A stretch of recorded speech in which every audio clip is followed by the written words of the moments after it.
ঠাকুর মা ও স্বামীজির চরণে প্রণাম জানিয়ে শ্রী শ্রী রামকৃষ্ণ কথামৃত থেকে কিছু অংশ পাঠ করছি। আজকের বিষয় স্বয়ং ঠাকুর বলছেন যে আগে বিদ্যা না আগে ঈশ্বর, কোনটি আমরা জানব। শ্রী রামকৃষ্ণ বঙ্কিমের প্রতি।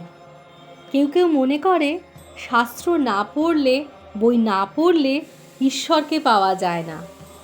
তারা মনে করে আগে জগতের বিষয়, জীবের বিষয় জানতে হয়, আগে সায়েন্স পড়তে হয়। সকলের হাস্য।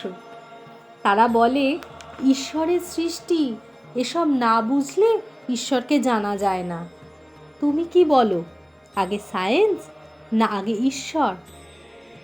বঙ্কিম: হ্যাঁ, আগে পাঁচটা জানতে হয় জগতের বিষয়। একটু এদিককার জ্ঞান না হলে ঈশ্বর জানবো কেমন করে? আগে পড়াশুনো করে জানতে হয়। এর উত্তরে স্বয়ং ঠাকুর কি বলছেন আমরা শুনব।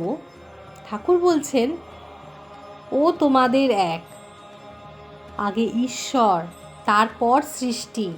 তাকে লাভ করলে দরকার হয়তো সবই জানতে পারবে। ঠাকুর কিন্তু বলছেন যে আগে ঈশ্বর, তারপর সৃষ্টি, অর্থাৎ তারপর সায়েন্স। বলে ঠাকুর একটি ঘটনার মাধ্যমে এটি আমাদেরকে বুঝিয়ে বলছেন। ঠাকুর বলছেন, যদি যদু মল্লিকের সঙ্গে আলাপ করতে পারো জোশো করে, তাহলে যদি তোমার ইচ্ছা থাকে যদু মল্লিকের কখানা বাড়ি, কত কোম্পানির কাগজ, কখানা বাগান, এও জানতে পারবে। যদু মল্লিকই বলে দেবে। কিন্তু তার সঙ্গে যদি আলাপ না হয়, বাড়িতে ঢুকতে গেলে দারোয়ান যদি ঢুকতে না দেয়, তাহলে কখানা বাড়ি, কত কোম্পানির কাগজ, কখানা বাগান, এসব ঠিক খবর কেমন করে জানবে? তাকে জানলে সব জানা যায়। কিন্তু সামান্য বিষয় জানবার আকাঙ্ক্ষা থাকে না। বেদেও একথা আছে, যতক্ষণ না লোকটিকে দেখা যায় ততক্ষণ তার গুণের কথা কওয়া যায়। সে যেই সামনে আসে তখন ও কথা সব বন্ধ হয়ে যায়। লোকে তাকে নিয়েই মত্ত হয়, তার সঙ্গে আলাপ করে বিভোর হয়, তখন আর অন্য কথা থাকে না। আগে ঈশ্বর লাভ, তারপর সৃষ্টি বা অন্য কথা। এই বলে ঠাকুর আরেকটি ঘটনা বুঝিয়ে বলছেন, আমরা শুনব। ঠাকুর বলছেন, বাল্মীকিকে রাম মন্ত্র জপ করতে দেয়া হলো, কিন্তু তাকে বলা হলো মরা মরা জপ করো। ম মানে ঈশ্বর আর রা মানে জগৎ। আগে ঈশ্বর, তারপর জগৎ। এককে জানলে সব জানা যায়। একের পর যদি 50টা শূন্য থাকে অনেক হয়ে যায়। এককে পুছে ফেললে কিছুই থাকে না। এককে নিয়েই অনেক। এক আগে, তারপর অনেক। আগে ঈশ্বর, তারপর জীবজগৎ। তোমার দরকার ঈশ্বরকে লাভ করা। তুমি অত জগৎ, সৃষ্টি, সায়েন্স ফায়েন্স এসব করছো কেন? তোমার আম খাবার দরকার। বাগানে কতশো আম, কত হাজার ডাল, কত লক্ষ কোটি কোটি পাতা, এসব খবরে তোমার কাজ কি? তুই আম খেতে এসেছিস, আম খেয়ে যা। এ সংসারে মানুষ এসেছে ভগবান লাভের জন্য। অর্থাৎ স্বয়ং ঠাকুর আমাদের বলে দিচ্ছে আমরা এই সংসারে কেন এসেছি, শুধুমাত্র ভগবান লাভের জন্য এসেছি। আর কি বলছেন ঠাকুর? ঠাকুর বলছেন, সেটি ভুলে নানা বিষয়ে মন দেয়া ভালো নয়। আম খেতে এসেছিস, আম খেয়েই যা। তখন বঙ্কিম বলছেন, বঙ্কিম, আম পাই কই? অর্থাৎ এটি আমাদেরও প্রশ্ন যে আম অর্থাৎ ঈশ্বরকে পাই কই আমরা? তো কী উপায়ে পাবো? ঠাকুর সেটিও বলে দিচ্ছেন। শ্রী রামকৃষ্ণ, তাকে ব্যাকুল হয়ে প্রার্থনা করো। আন্তরিক হলে তিনি শুনবেনই শুনবেন। হয়তো এমন কোনো সৎসঙ্গ জুটিয়ে দিলেন যাতে সুবিধা হয়ে গেল। কেউ হয়তো বলে দেয় এমনি এমনি করে করো, তাহলে ঈশ্বরকে পাবে। অর্থাৎ ঠাকুর বলছেন যে তার জন্য ব্যাকুলতাটা হচ্ছে প্রধান। ব্যাকুল হয়ে তার কাছে প্রার্থনা করতে হয়। আর যদি আন্তরিক হয়, স্বয়ং ঠাকুর এটি আমাদেরকে বলে দিচ্ছেন, যদি প্রার্থনা আন্তরিক হয় তাহলে ঠাকুর শুনবেন। ঠাকুর হয়তো এমন একটা সৎসঙ্গ জুটিয়ে দেবেন যাতে আমাদের সেখানে সুবিধা হয়ে গেল, ঈশ্বরকে পাওয়ার পথ বলে দিলেন। বঙ্কিম: কে? গুরু? তিনি আপনি ভালো আম খেয়ে আমায় খারাপ আম দেন। হাস্য। শ্রীরামকৃষ্ণ: কেন গো? যার যা পেটে সয়। সকলে কি পোলাও কালিয়া খেলে হজম করতে পারে? বাড়িতে মা ছেলে, মা সব ছেলেকে পোলাও কালিয়া দেয় না। যে দুর্বল, যার পেটের অসুখ, তাকে মাছের ঝোল দেন। তাই বলে কি মা সে ছেলেকে কম ভালোবাসেন? গুরুবাক্যে বিশ্বাস করতে হয়। গুরুই সচ্চিদানন্দ, সচ্চিদানন্দই গুরু। তার কথা বিশ্বাস করলে, বালকের মতো বিশ্বাস করলে ঈশ্বর লাভ হয়। বালকের কি বিশ্বাস? মা বলেছে ও তোর দাদা হয়, অমনি জেনেছে ও আমার দাদা।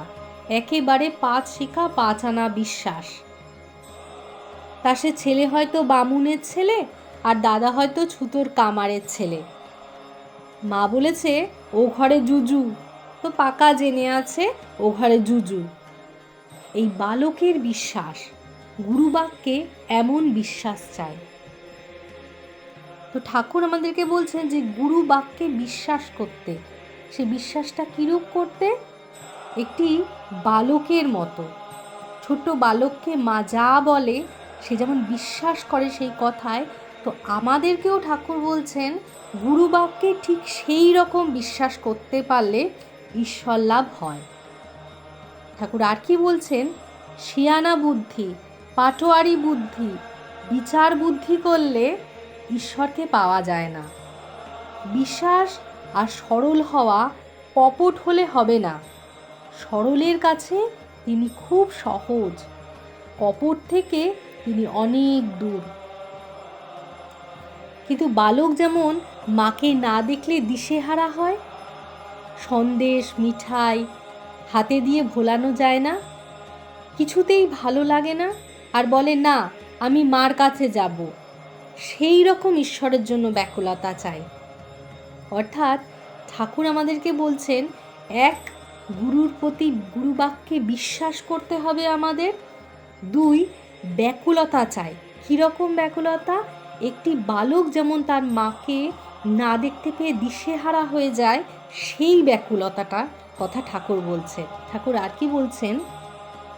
আহা কি অবস্থা! বালক যেমন মামা করে পাগল হয়, কিছুতেই ভালো লাগে না, যারা সংসারে এসব সুখ ভোগ আলুনি লাগে, যারার কিছু ভালো লাগে না, টাকা মান দেহ সুখ ইন্দ্রিয়ের সুখ, যার এইসব ভালো লাগে না, সেই আন্তরিক মা মা করে কাতর হয়। তার জন্যই মা আবার সব কাজ ফেলে দৌড়ে আসতে হয়।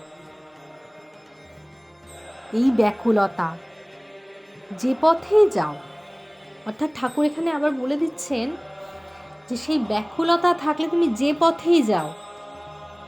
অর্থাৎ ঠাকুর বলছেন হিন্দু, মুসলমান, খ্রিস্টান, শাক্য, ব্রহ্মজ্ঞানী, যে পথেই যাও, ওই ব্যাকুলতা নিয়েই কথা। ঠাকুর আমাদের ঈশ্বরের প্রতি ব্যাকুলতাটার উপর খুব জোর দিয়ে বলছেন যে ব্যাকুলতা নিয়েই কথা। আর বলছেন তিনি তো অন্তর্যামী, ভুল পথে গিয়ে পড়লেও দোষ নাই। যদি ব্যাকুলতা থাকে তিনি আবার ভালো পথে তুলে নেন। অর্থাৎ ব্যাকুলতা থাকলে ঈশ্বরই তোমাকে ভুল পথ থেকে ভালো পথে তুলে দেবেন, তবে ব্যাকুলতা চাই। আর কি বলছেন ঠাকুর? আর সব পথেই ভুল আছে। সবাই মনে করে আমার ঘড়ি ঠিক যাচ্ছে, কিন্তু কারো ঘড়ি ঠিক যায় না, তা বলে কারোর কাজ আটকায় না। ব্যাকুলতা থাকলে সাধু সঙ্গ জুটে যায়। অর্থাৎ ঠাকুর বলছেন সাধু সঙ্গ করতে। সাধু সঙ্গ করাটা আমাদের প্রয়োজন ঈশ্বর লাভের জন্য। ঠাকুর আর কি বলছেন? সাধুর সঙ্গে নিজের ঘড়ির কাঁটা অনেকটা ঠিক করে লওয়া যায়। অর্থাৎ সাধু সঙ্গের মাধ্যমে ঈশ্বর লাভের পথটা আমাদের অনেকটা সরল হয়ে যায়, ঠিক হয়ে যায়, আমরা ঈশ্বরকে সহজে লাভ করতে পারি। আর গুরু বাক্যে সর্বদা বিশ্বাস করতে বলেছেন ঠাকুর, সরল বিশ্বাস। আর একটি শিশু যেমন তার মাকে খোঁজে, সেই যে ব্যাকুলতা না দেখতে পেলে সেই ব্যাকুলতাটার প্রয়োজন, তাহলেই আমরা ঈশ্বর লাভ করতে পারব।